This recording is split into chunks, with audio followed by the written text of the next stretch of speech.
What's up, guys? Welcome back to the channel. Alex Fix here. So we got this 2011 Range Rover Sport 5.0 liter.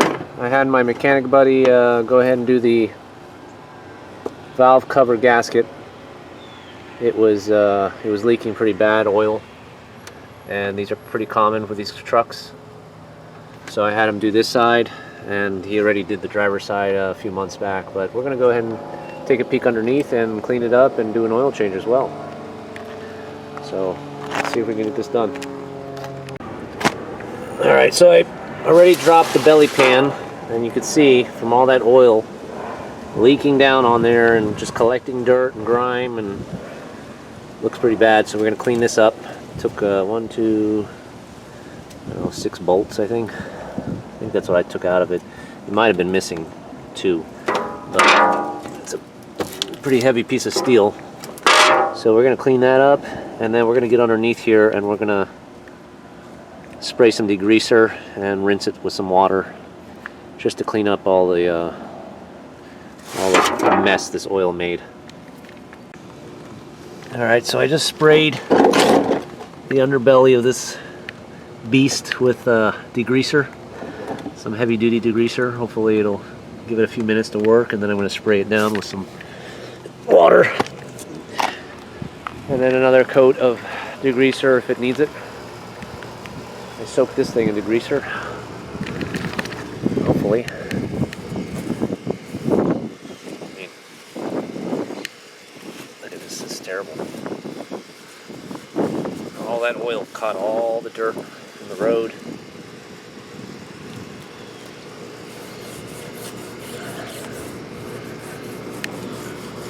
I think I'm going to have to spray this thing a couple times, actually. I'm going to brush this off. Yep. Pretty bad when you have oil leaks. Unfortunately, I couldn't repair this immediately, so I had to wait a little while to get it done, but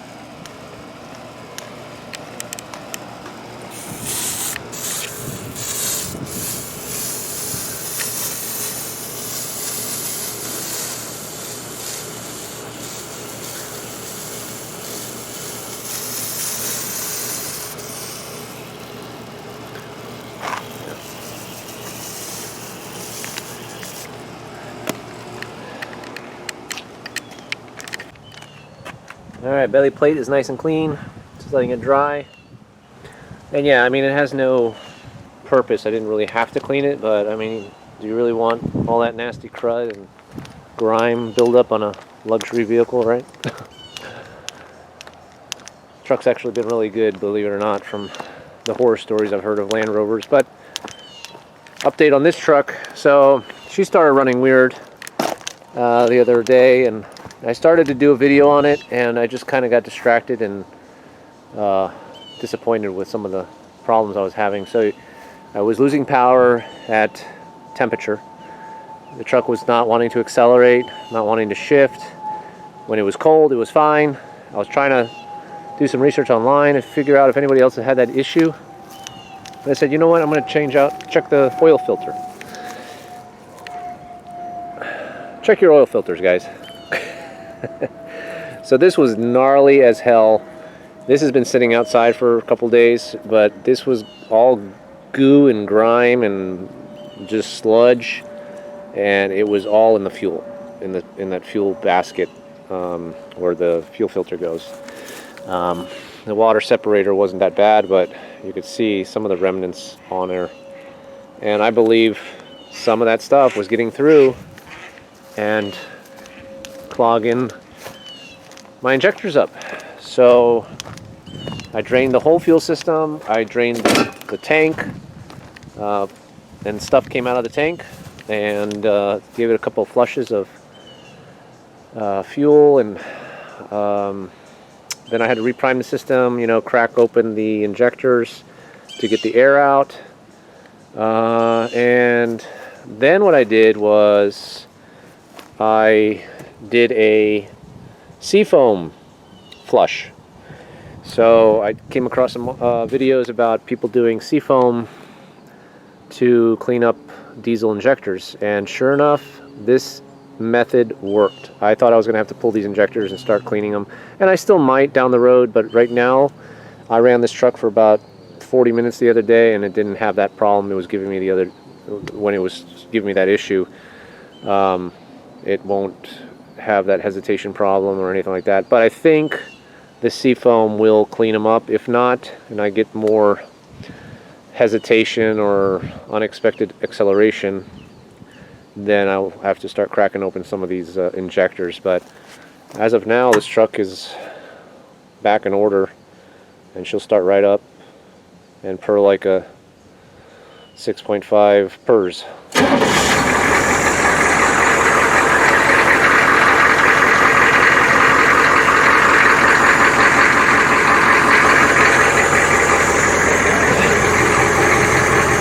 Here's our cruise control.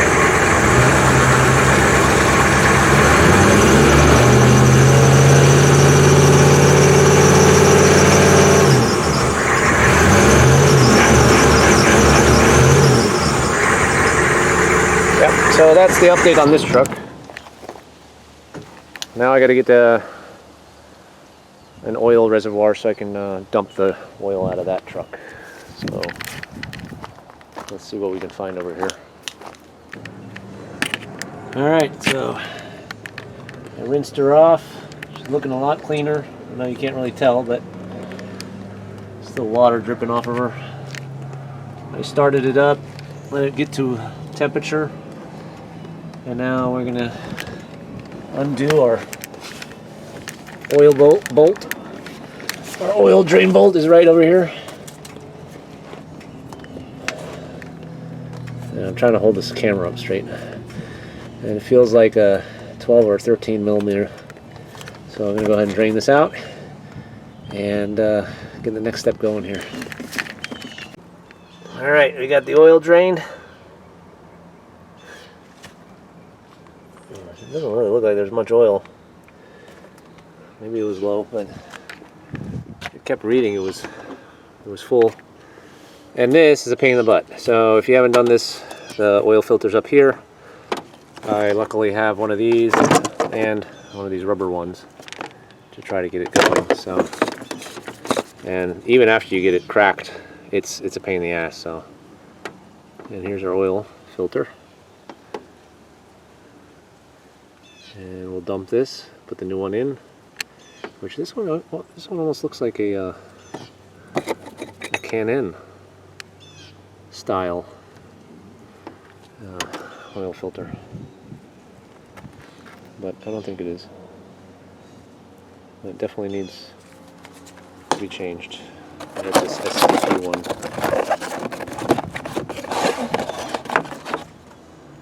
Which actually looks subpar to that one.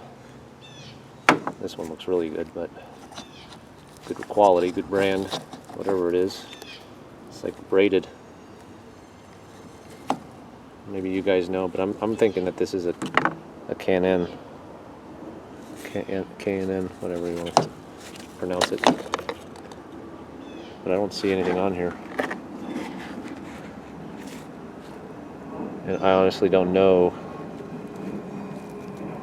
if this could be cleaned and reused, or this is just a throwaway. Anyway, regardless, I'm not going to put it back in right now, so let me find somewhere to put it. Put the new one in, put the new O-ring in.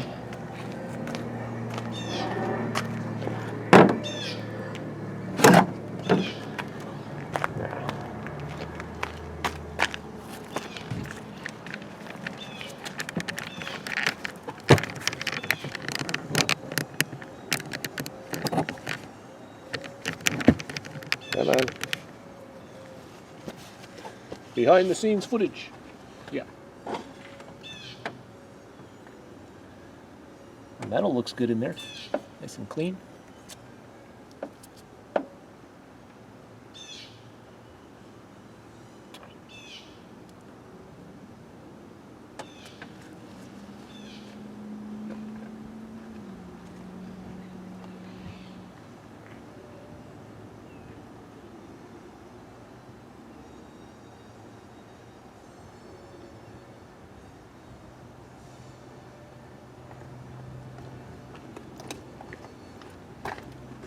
put a little oil in here to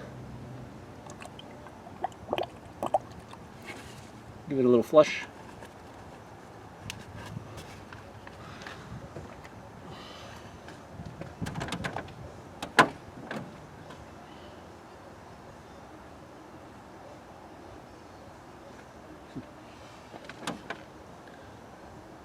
It's going down. All right.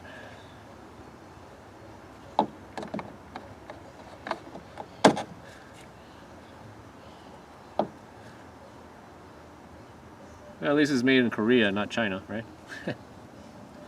All right.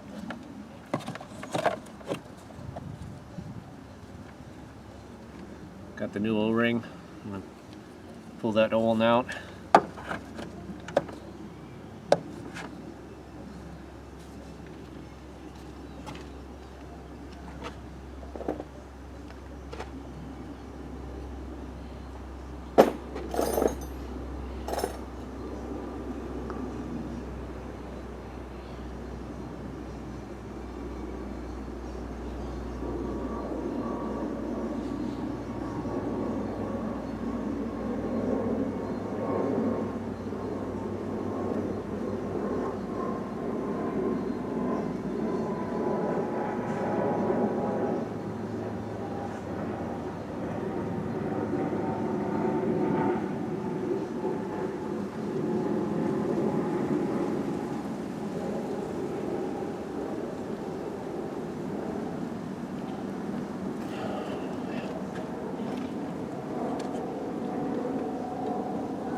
Get that O-ring in there.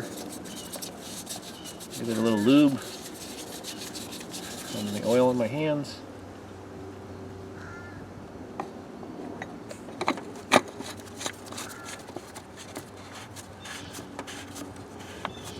See, right off the bat, it's hard to spin in there. Not fun. So you gotta do little spins all the way down.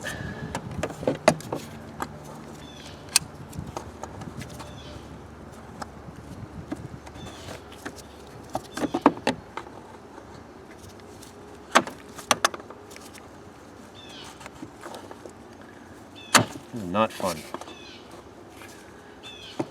Yeah, I'm sure there's a, an oil filter tool that I don't have for this, but I'm just gonna make do with what I got. And I might as well say, disclaimer, I am an amateur mechanic. I am not telling you that this is how exactly you do it, but this is how I do it, or how I'm going to do it. And I've maintained all my vehicles, and this truck has about 130,000 miles on it. It's a 2011. The Harley Davidson F-150 over there you see has 343,000 miles on it. I've done all the oil changes and fluid changes and brakes and pretty much anything. The only thing I have not done on that truck myself was the condenser or evaporator core, because in order to do evaporator cores in that truck, you have to take the entire dash out, and I was not going to do that. I don't have the time for that. And unfortunately, the guy that did do it, and I knew this was going to happen maybe, but he didn't say anything. He tried to cover it up. But he broke the dash and tried gluing it, and then he broke another spot of the dash and tried replacing it with a different model truck piece. But what are you going to do? Just pick your battles.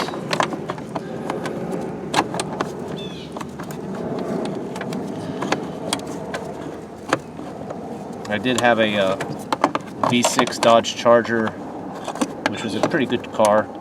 I maintained that one as well, and we sold it because we didn't need it anymore.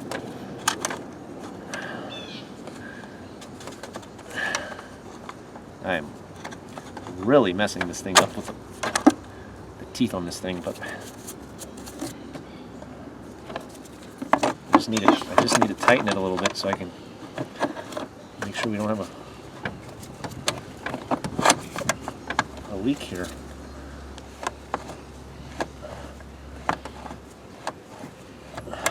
Still not tight.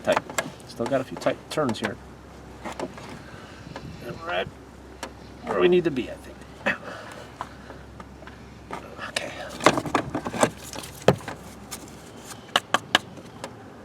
Okay. Now we need to plug our drain.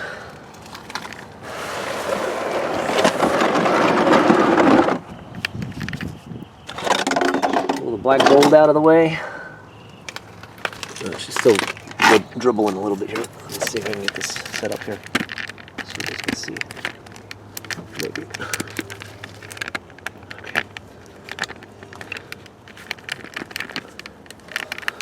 Okay. Stupid tripods. Yeah. Come on, stop peeing.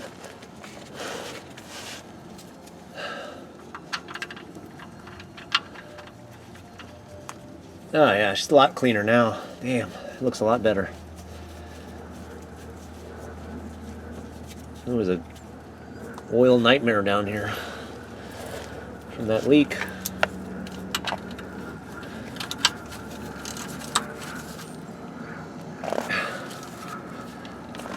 Okay.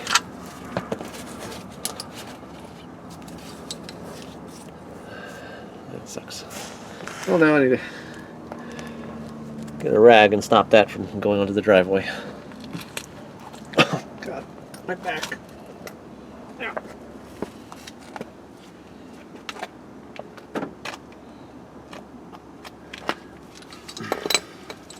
Stop the river.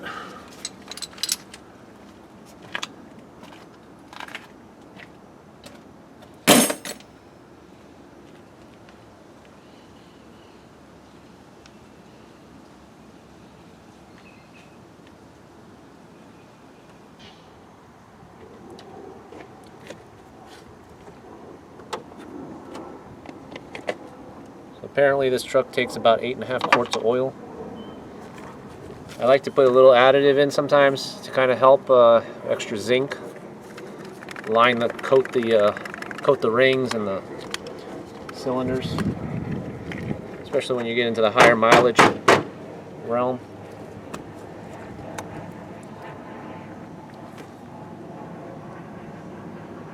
It's kind of like honey. At least this one is.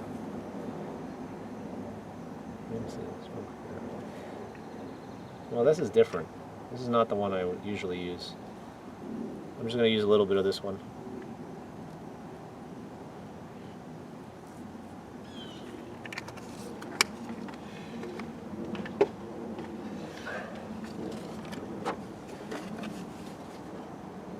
There's 5 quarts.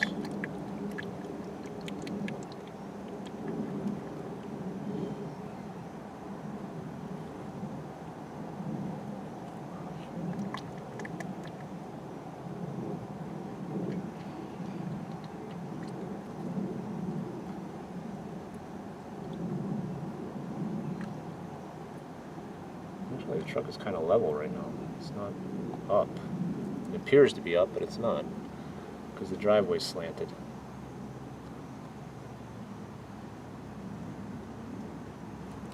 Yeah.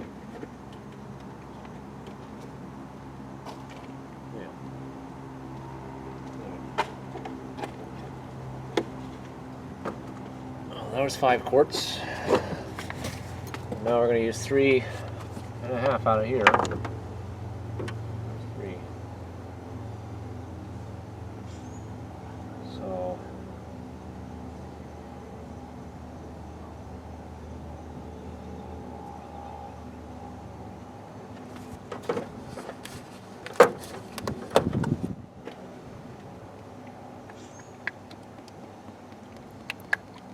one, there's 2, and there's 3, I believe.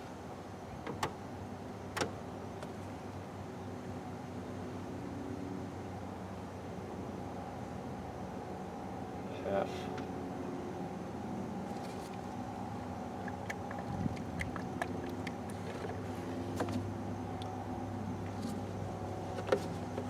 I think we're close to where we need to be.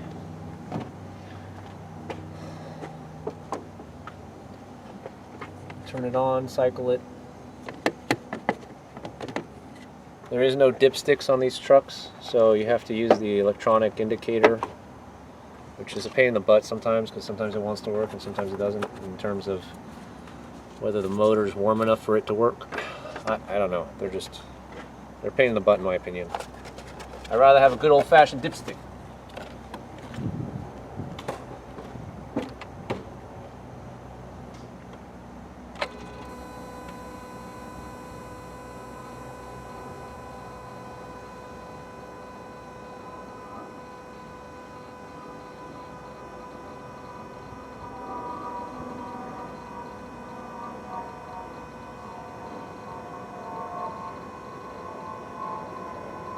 Trying to get to the menu.